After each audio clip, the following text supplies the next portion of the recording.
बातें नॉलेज की YouTube channel पर आप सभी का स्वागत है।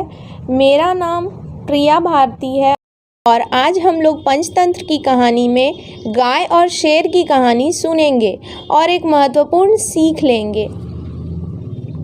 एक पहाड़ी के नीचे रामगढ़ नाम का एक गांव था। गांव के सारे जानवर हरी घास खाने के लिए सुबह उसी पहाड़ी के ऊपर बसे जंगल में जाते और शाम होते होते घर वापस आ जाते थे।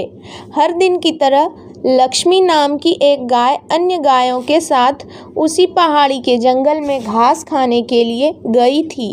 वह हरी घास खाने में इतनी ज़्यादा प्रसन्न थी कि वह जब एक शेर की गुफा के पास पहुंच गई तो उसे पता भी नहीं चला। शेर अपनी गुफा में सो रहा था और वह पिछले 2 दिनों से भूखा भी था। जैसे ही लक्ष्मी शेर की गुफा के पास पहुंची, गाय की खुशबू से शेर की नींद खुल गई। वह शेर धीरे धीरे गुफा से बाहर आया और गुफा से बाहर गाय देखकर खुश हो गया। शेर मन ही मन सोचा कि आज उसकी 2 दिनों की भूख मिट जाएगी। वह इस तंदुरुस्त गाय का ताज़ा मांस खाएगा और यह सोचकर उसने एक तेज दहाड़ लगाई।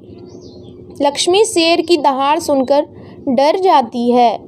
जब वह अपने आसपास देखती है तो वहाँ दूर दूर तक उसका कोई भी दूसरी गाय नहीं दिखाई देती है। जब वह हिम्मत करके पीछे मुड़ी तो उसे सामने शेर खड़ा हुआ दिखाई दिया। उस शेर ने लक्ष्मी को देखकर फिर से दहाड़ लगाई और लक्ष्मी से कहा, मुझे 2 दिनों से कोई शिकार नहीं मिल रहा था। मैं भूखा था। शायद इसलिए भगवान ने मेरे पेट भरने के लिए तुझे मेरे यहाँ पर भेजा है। आज तो तुझे खाकर अपनी भूख मिटा लूँगा। शेर की बात सुनकर लक्ष्मी डर जाती है। वह रोते हुए शेर से कहती है, मुझे जाने दो, मुझे मत खाओ। मेरा एक छोटा बच्चा है जो अभी सिर्फ मेरा ही दूध पीता है और उसे घास खाना अभी तक नहीं आया है। लक्ष्मी की बात सुनकर शेर हंसते हुए कहा, तो क्या मैं अपने हाथ में आए शिकार को ऐसे ही जाने दूं? मैं तो आज तुझे खाकर अपनी 2 दिनों की भूख मिटाऊंगा।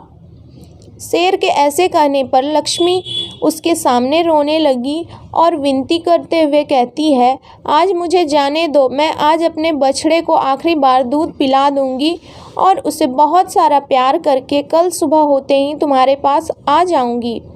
फिर तुम मुझे खा लेना और अपनी भूख पेट भर लेना। शेर लक्ष्मी की यह बात मान जाता है और धमकी देते हुए कहता है, अगर कल तू नहीं आई तो मैं तेरे गांव आऊँगा और फिर तुझे और तेरे बेटे दोनों को खा जाऊँगा। लक्ष्मी शेर की यह बात सुनकर खुश हो जाती है और शेर को अपना वचन देकर गांव वापस चली जाती है। वहाँ से वह सीधे अपने बछड़े के पास जाती है, उसे दूध पिलाती है और बहुत सारा प्यार करती है। फिर बछड़े को शेर के साथ हुई सारी घटना बताती है और कहती है कि उसे अब अपना ख्याल खुद ही रखना होगा। वह कल सुबह होते ही अपना वचन पूरा करने के लिए शेर के पास चली जाएगी। अपनी माँ की बातें सुनकर बछड़ा रोने लगता है। दूसरे दिन सुबह होते ही लक्ष्मी जंगल की तरफ निकल जाती है और शेर की गुफा के सामने पहुंचकर शेर से कहती है, अपने वचन के अनुसार मैं तुम्हारे पास आ गई हूँ। अब तुम मुझे खा सकते हो। गाय की आवाज़ सुनकर शेर अपनी गुफा से बाहर निकलकर आ जाता है और भगवान के अवतार में प्रकट होते हैं। वह लक्ष्मी से कहते हैं, मैं तो बस तुम्हारी परीक्षा ले रहा था। तुम अपने वचन की पक्की हो। मैं इससे बहुत प्रसन्न हुआ। तुम अब अपने घर और बछड़े के पास वापस जा सकती हो। इसके बाद वे उस गाय को गौ माता होने का वरदान भी देते हैं और उसी दिन के बाद से सभी गायों को गौ माता कहना शुरू कर देते हैं। कहानी से सीख, हमें जान की बाजी लगाते हुए भी अपने दिए हुए वचन को पूरा करना चाहिए। यही हमारी दृढ़ व्यक्तित्व को दर्शाता है। बातें नॉलेज की यूट्यूब चैनल को सब्सक्राइब करना ना भूलें। धन्यवाद।